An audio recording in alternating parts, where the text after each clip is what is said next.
I send Nvidia to work through the options market. I send Palantir to work through the options market. I send Amazon to work through the options market. Um, I'd rather chill. Mm.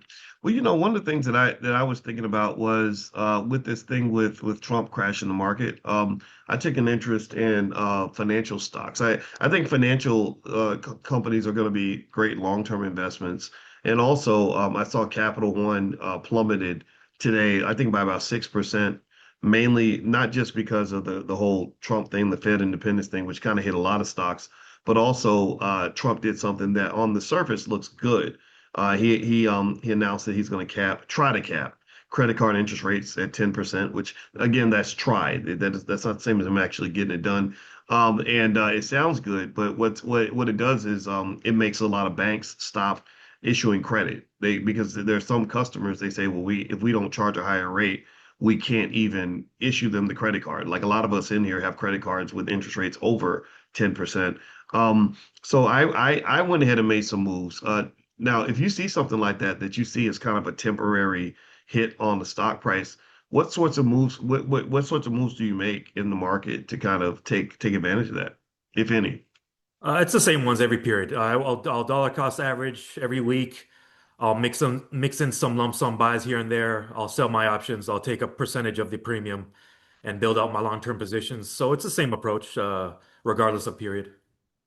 Okay, so same approach. So when you okay, so let me ask you this. So tell me about your approach. Like, tell me some ways that you generate income for yourself.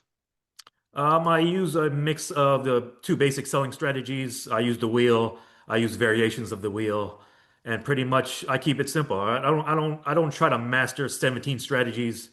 I've got a handful of strategies that have worked for me.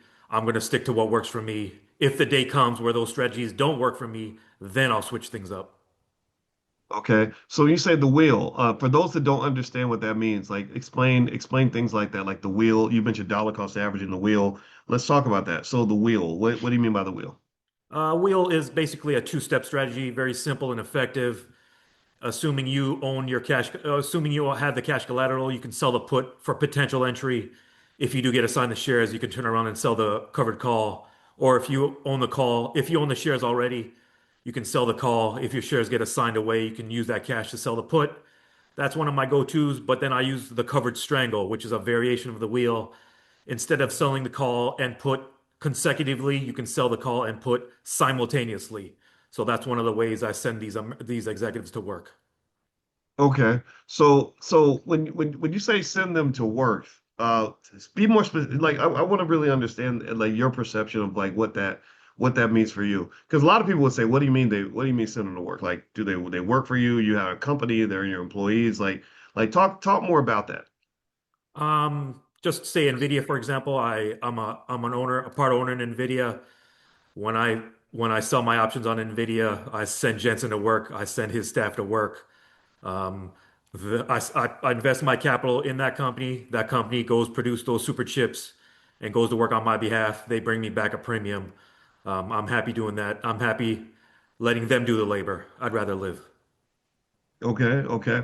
Now, and now, so I get it. I mean, I that's pretty much how I kind of view it as well. And I know that, and it's funny because it seems to me that like a lot of times we think that if money gets made, you have to do the work, right? Like, did anybody grow up hearing like if you don't work, you don't eat?